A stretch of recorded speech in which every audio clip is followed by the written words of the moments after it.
Chapter 10. The King's Summons. Muhammad Shah, the King of Persia, was torn between two conflicting desires. He wanted to meet the Bab. He was anxious to see in person this young man who could win over to his faith someone as learned and gifted as Vahid, and a man of such nobility, stature, and wealth as Mansur Khan. He was eager to know more of this young prophet, who could so powerfully affect such illustrious people. Yet he was alarmed at the same time. He was frightened of what might happen if the Bab gained too much popularity. His Prime Minister, Haji Mirza Agassi, constantly warned him to beware of the Bab. The priests at court spoke of the Bab in the same manner the religious authorities had spoken of Jesus, saying, "He is a political revolutionary. He will undermine your state and destroy your influence over your subjects." The king wavered. He blew hot and cold. Prompted by the Prime Minister, he at one time issued instructions to do away with the Bab, then later withdrew them. Now, thinking it would have pleased his friend, the late Mansur Khan, the king again expressed his eagerness to meet the Bab in person. Therefore, he summoned the Bab to the capital city of Tehran. The historian Nicholas wrote, "The Shah, whimsical and fickle, forgetting that he had a short time before ordered the murder of the reformer, the Bab, felt the desire of seeing at last the man who had aroused such universal interest." The king's order read, "Send the Bab in disguise in the company of a mounted escort. Exercise the utmost consideration towards him in the course of this journey, and strictly maintain the secrecy of his departure. Visit no towns or villages en route." The king said he wished to protect the Bab from his enemies in this manner. In reality, the Prime Minister had arranged the plan for an entirely different reason. He preferred the Bab to remain in disguise and hidden for fear of the influence that he might exercise upon the inhabitants of the cities through which he passed. The captain of the escort was told, "Beware, lest anyone discover his identity, or suspect the nature of your mission. No one but you, and even the members of his escort, should be allowed to recognize him. Should anyone question you concerning him, say that he is a merchant whom you have been instructed to conduct to the capital, and of whose identity you are completely ignorant." Late one night, in accordance with the instructions of the king, the Bab set out for Tehran. En route to the capital, the Bab's guards discovered his identity in spite of the precautions, and became his supporters. His alluring charm, combined with a compelling dignity and loving kindness, won them over and transformed them. In their eagerness to serve and please him, they told him, "We are strictly forbidden by the government to allow you to enter any village or house.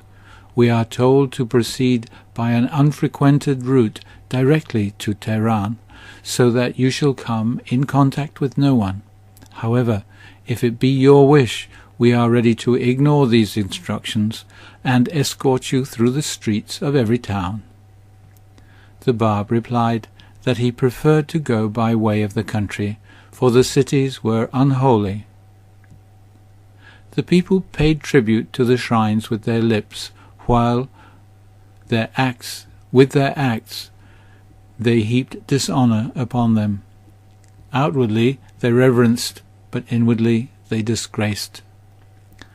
The Prime Minister sent a message which intercepted the party one day's journey from Tehran, and commanded the guard not to take the Bab to Tehran, but to the village of Kulain instead, and to hold him there until further instructions.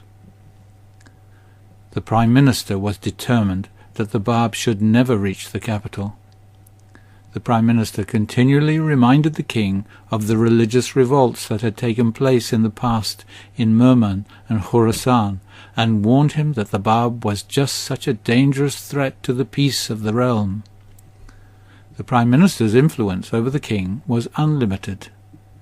Comte de Gobineau, the French historian, wrote, "His, the king's, disposition, naturally weak, had become very melancholy, and, as he craved love and could not find it in his family, either with wives or children, he had centred all his affection upon the aged Mullah Haji Mirza Agassi, his tutor.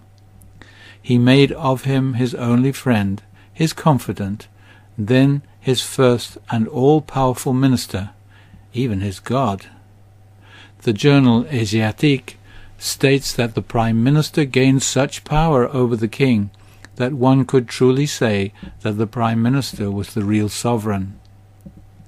P.M. Sykes, in his A History of Persia, states, "Haji Mirza Agassi, who had been its virtual ruler for 13 years, was utterly ignorant of statesmanship, yet too vain to receive instruction, brutal in his language, insolent in his demeanour, indolent in his habits. He brought the exchequer to the verge of bankruptcy and the country to the brink of revolution." Haji Mirza Agassi finally persuaded Muhammad Shah to send the Bab to a remote fortress called Marku. According to one historian, the king had been suffering from illness for some time. The Bab had promised to heal him if he were permitted to come to Tehran. Haji Mirza Agassi feared that if the Bab should bring about such a cure, the king would no longer be under his thumb. He induced the king to write to the Bab as follows: "Much as we desire to meet you, we find ourselves unable, in view of our immediate departure from our capital, to receive you befittingly in Tehran. We have signified our desire that you be conducted to Marku."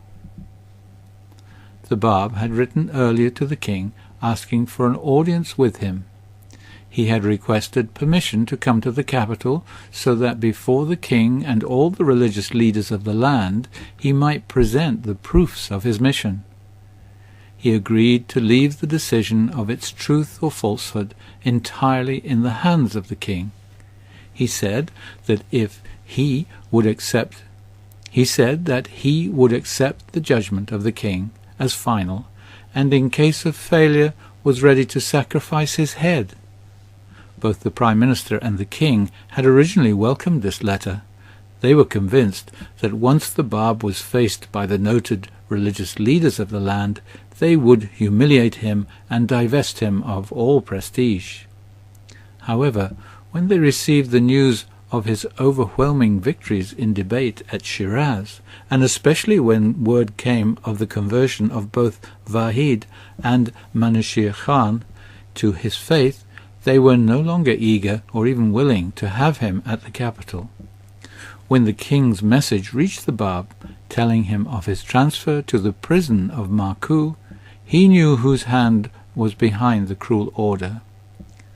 "You summoned me from Esfahan to meet the doctors," the religious leaders, "and for the attainment of a decisive settlement," he wrote the Prime Minister.